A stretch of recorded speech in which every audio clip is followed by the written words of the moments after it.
Hello, everybody, and welcome to the Top Producer Show.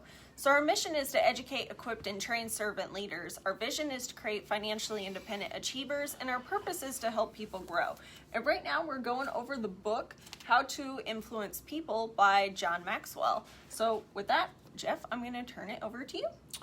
Okay, so great book. We've already done the intro. What's happening? And now we're on chapter one. So how to influence people. I thought this was one of the most important things to learn how to do because when I first got involved in direct sales and network marketing, I didn't know how to influence anybody, including myself. So chapter one is all about influence. A person of influence has integrity with people. Genuine integrity is not for sale. It's not something you can buy in a store or go to a seminar and buy. Although you can go to a seminar and learn about it. That's where I learned about it. If there is little or no trust, there is no foundation for permanent success. That was Stephen Covey from 7 Habits of Highly Effective People, if you know that guy. Great book. Integrity is really all about small things.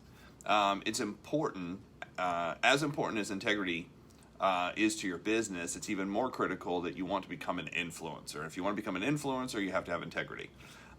It is the foundation by which all other qualities are built upon, such as respect, dignity, trust. I mean, there's a number of them, but these are like absolutes.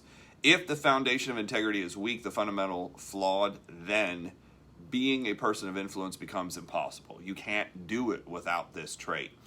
Think of integrity as having the benefits similar to that of a house's foundation during a huge storm. Everything else kind of stems from, all your other good qualities stem from this idea of integrity first. That is why it's crucial to maintain integrity by taking care of the little things. And it's really the little things that get you. He goes, it's not some huge event. It's just these little actions. And he referenced it to, he goes, theft is theft, whether it's $1 or 10,000. He goes, late is late, whether it's 2 minutes or, 2 hours. Integrity is an inside job. A lot of people try to go to a seminar to increase integrity. You can't buy integrity in a store and dress it up. Just because you're dressed better doesn't mean you have integrity. Obviously, we've seen that. Just because you drive a certain car doesn't mean you have integrity.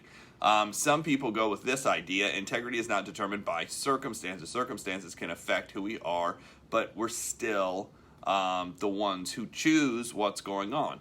And he gave the example. He's like, look, you can say all you want that, well, they don't have to have integrity because of where they grew up and it was such an awful area. He goes, look, 2 people can grow up in the exact same house, in the exact same circumstances, in the exact same bad neighborhoods, and have the exact same bad stuff happen to them. Benny, how are you? And they both will have different views, and one will have integrity and one won't. Now, here's my, view. If somebody had integrity coming out of a bad neighborhood, then it's not impossible to have integrity. Why did that person have integrity? And how do we instill that? It has nothing to do with the bad economic situation. And I've seen it both sides. I've seen people who grew up in $1 million houses that don't have integrity. Circumstances can affect who we are, but it's still our choice. Ultimately, you are responsible for your choices. Integrity is not based on credentials. Character comes from who we are, but some people need titles to feel like they have, what they need. Hi, Shamala, how are you? Their desire is to influence others based on these titles and credentials. Credentials can never accomplish what character can. No matter the title, degree, offices, designations, awards, licenses, or other credentials, there is no substitute for honest integrity when it comes to the power of influencing others. Integrity is not to be confused with reputation. A good name is more desirable than riches. That was from King Solomon in the Bible. If a good reputation is like gold, then integrity is like owning the mine. It's a much bigger, factor. So credentials. So some people have credentials and, they're transient. They turn the focus onto rights. We know about this from the 5 levels of leadership. Somebody gets a position and they feel like they have the right to lead versus, the actual ability to lead. Add value to only one person. They look past accomplishment. Often invoke jealousy on others and can only get you in the door. It can only get you in the door. So character is permanent. It keeps the focus on responsibilities. It adds value to other people. It builds a legacy for a future. It generates respect and integrity and keeps you there. Integrity is not to be confused with reputation. Certainly a good reputation is valuable, right? That's number 3. Questions to help you measure your integrity. So he has a couple questions here from the book that are really good. How well do you treat people whom you can get nothing from or gain nothing from? Like, are you treating everybody well, or are you just treating the people well who you can get something from? Am I transparent with others? Do I role play based on the person I'm with? Am I the same person when the spotlight is not on me? Do I quickly admit wrongdoing without being told to do it? You know? Do I put other people ahead of personal agenda? Do I have unchanging standard for moral decisions? Do I make difficult decisions even when they have personal cost attached to them? When I have something to say about people, do I talk good or bad about them? And am I accountable to at least one other person for what I think and say and do? So, don't speak too quickly to respond to these questions. If character development is a serious area of you need in your life, your tendency may be to answer and describe how you wish you were, not how you actually are, which, you know, I've had that problem. Then work on the areas having the most trouble. And remember this, many succeed momentarily by what they know. Some succeed temporarily by what they do, but few succeed permanently by what they are. So it's really becoming the right person, not being the right person right now. Integrity is your best friend. And he goes on to kind of tell a story about that and Abraham Lincoln. Integrity is your friend's best friend, your friend's best friend. So it's because you have integrity that you're able to develop these friendships with other people. If you're like, well, I don't have a lot of friendships with other people. Well, there's probably a reason for that. You might want to look into it. The benefit of integrity is trust. So he says, people today are desperate for leaders, but they want to be influenced only by individuals they can trust. Person of good character, if you want to become a person or someone who can positively influence others, you need to develop the following qualities of integrity and live them every day. Number 1, model consistency of character. Solid trust can be developed only when people can trust you all the time, not some of the time. Jordan's here. Hello. Employ honest communication. To be trustworthy, you have to be like a good musical composition. Your words and music must match. It's not your words and music, it's your words and actions. Your words and actions must match. Hey, here's what I'm going to go do, and you actually go do it. Value transparency, transparency. Can't talk. Transparency. People eventually find out about your flaws, even if you try to hide them. But if you're honest with people and admit you have these weaknesses, they will appreciate your honesty and integrity. By the way, if you're ever talking to a large group, people will relate 80% more to your flaws than they will to your successes. So it's easier to come out and say, look, this is what I do wrong. You know, Jim Rohn used to say, I'm telling you the things that I've learned that I should be doing. He's like, but don't watch me too closely. I'm not really good at all these either. You know, it's something that I'm working on. And it just makes you be like, wow, this is a guy who seems like he's flawless, and he's the one coming out and saying he's flawed. So I like him even more. Exemplify humility. People don't trust you. People don't trust you if they see that you are driven by ego, jealousy, and the belief that you're better than they are. Demonstrate your support for others. Nothing develops or displays character more than your desire to put others first. You know, Zig Ziglar's quote, if I help enough other people. Fulfill your promises. Never promise anything you can't deliver. Embrace an attitude of service. We've been put on this earth to be served. We are put on this earth not to be served, but to serve. Giving of yourself and your time to show others that you care about them. And he goes on to talk about somebody else. Encourage two-way participation with people you influence. It's good to have that conversation. The true benefit of trust and influence: when you earn people's trust, you begin to basically earn their confidence, and this is one of the keys to influence. Because what I found is people want to live up to the expectation. Justin, what's up, sir? People want to live up to this expectation. And if you're out there in the marketplace, in the field, and you're saying, hey, I really think you can, Justin, I really think you can make it to the top of this company. The more trust and confidence he has in you, the more impact a compliment would have. The more like, I see you at the top of the compensation chart. Like, if you can build this business, you can build, your lawn care business, you can build any business, let's get both of them. Some people are like, oh, I'm just going to get this to 6 figures and then I'm going to try to do something else. I was like, why don't we get both of them to 6 figures? Put yourself in a much better position. Makes a lot more sense. Become a person of integrity. In the end, you can bend your actions to conform to your principles, or you can bend your principles to conform to your actions. It's a choice you have to make.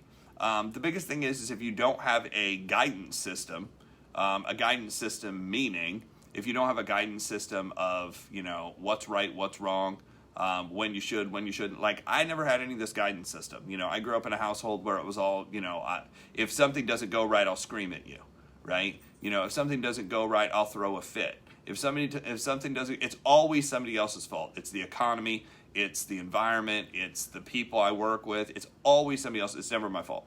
And that's just the household I grew up in. So that's what I learned. And then I went out into the world and I was like, yeah, this shit doesn't work really well on the outside of my household. And I just ran into all these problems and all these people that like I couldn't get along with and I couldn't figure it out. And then I finally realized, oh, the stuff that I learned at my house wasn't necessarily useful outside of my house. In fact, it wasn't even useful inside my house. I just didn't know any different.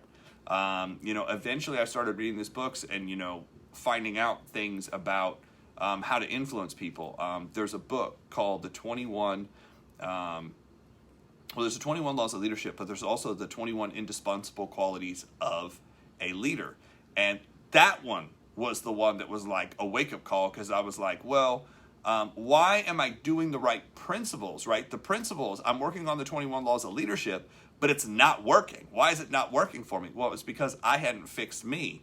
I knew what to go do, but it was still, I was dragging in all of my bad habits into doing those 21 things. And basically you have to work on yourself and polish yourself off. I had a bunch of rough edges, would be to say the least. So to kind of finish up, commit yourself to honest and reliable and confidentiality. When somebody tells you something in confidence, don't post it on Facebook. Oh, I'm not going to tell you who this is, but guess what just happened? Decide ahead of time that you don't have a price, meaning you're not going to bend on your values and morals and even your goals. I'm not going to bend. I'm not going to stop what I'm doing to go do something else that's stupid. John Maxwell said the reason he's made the money he's made and the reason he has the influence he has and the success he has is not because he says yes to everybody and tries to help everybody.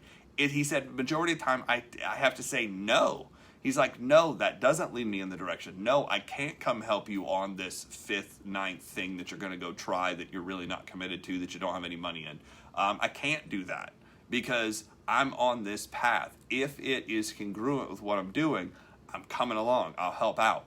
But I'll try to point you in the right direction. I'll try to connect you with the right person. But I have to say no to physically coming over and helping you again. Decide ahead of time that you don't have a price. Major in the minor things. Fix the little things. How you do anything is how you do everything. That was Jim Rohn. How you do anything is how you do everything. If you straighten up your room in the morning, you'll probably straighten up your desk. If you straighten up your desk, you'll probably straighten up, your house. If you straighten up the house, then all of a sudden you're going to start straightening up your finances, straightening up, your language, straightening up your thought. Like, it's the little things. I had to build upon something. I was like, well, what the hell am I doing that I'm good at? And everybody always complimented me, or actually kind of harassed me, that I was so committed to going to the gym every day. Like, how could you go to the gym every day? I was like, well, it's really the only thing that made me feel good. My life was a disaster. My relationships were a disaster. My family was a disaster. My business was a disaster. I was like, the only place that I'm actually getting ahead is when I go to the gym. So I just started going to the gym on a regular basis, and then I let that one thing that I did, I was like, well, what else can I do like this? And then I found out I could work. You know, I could text people every day, or I could call people every day, or I could contact people every day. And that's what I started building upon. I was like, well, if I can do the gym every day, I can do this every day. And that led into, you know, other things. You know, I can contact, I can present. I got good at presenting, which meant I had people on my team, and then I had to figure everything else. It got harder from there. By the way, it does get harder, not easier, because there's all these little things that come along with it. Each day, do what you should do before you want to do what you want to do. Do what you should do.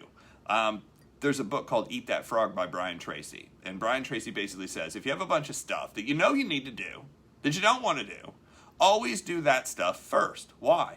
He goes, because if you had to eat a frog, you'd want to do it first thing in the morning. You wouldn't want to think about it all day. Oh my God, I got to eat this frog. I got to dissect it. I got to eat, that would be awful. You just eat it up front. And the same thing is true with all the things you don't want to do. Like if accounting needs done, do the accounting first. You know, if you got to read a book and you don't like it, read the book first. Listen to the audio first. If you do that stuff first and you build that discipline, then that discipline goes in. Now, there's a conflicting saying inside of the world of success seminars is only do what you love, find what you love. It's a great speech from the front of the room. It's completely horseshit when it comes to actually building a business. Because doing what you love all the time, if you love to sit on the couch, eat Fritos, and play video games, you'll be broke your whole life. There's no amount of loving that will ever get you anywhere. But what I found, and Tony Robbins actually went through this, he goes, do you realize that 50% of everything that will take you to success, you won't like doing? 50%. Half of everything you have to do, you won't like doing. He goes, but do you want the result? Do you want the benefit? So this is the whole idea. Successful people always talk about paying a price. The price you have to pay is doing the stuff you don't like doing, so that way eventually you can hire somebody else to do that stuff and you never have to do it again. But if you don't do it up front, if you don't master it, if you don't get good at it, then you'll never be in a situation where you can stop doing it. You'll just have to do it for somebody else instead of for yourself. Mm-hmm. So that's what we got for today. What else? That is it. So, hold on. Adjust her because she is... What's up, Squeak? Having a back claw digging into my leg. Lovely. Mm-hmm. Oh my goodness, so angry. She's like, you moved me. Anywho, that is it for today. So hope you guys really enjoyed that section. Also, I want to hear in the comments, what are you guys getting out of these books? What did you like best from this chapter? What was your biggest takeaway from today? Also, if you haven't gone and followed our page on the Top Producer Show Facebook page, you want to go follow that page, as well as go follow us on YouTube, because each one of these videos is going to be uploaded to there. That way, if you guys want to go back and rewatch something, you are more than welcome to. So with that, that's what we have for you guys today, and we will see you. Wait, tomorrow is Friday, and that is going to be during the... Yeah, we'll be at the 10X boot camp all day, so we'll be studying here. We paid for his advanced, Grant Cardone's advanced course, the boot camp. So that starts tomorrow. It's all day, 9 to 6, Friday, Saturday, Sunday. So we'll give a recap of maybe that on Monday, and then we'll get back on it. All right. So we won't see you guys tomorrow, but we'll give you guys a recap on that on Monday. So everybody have a great weekend, and we will see you then.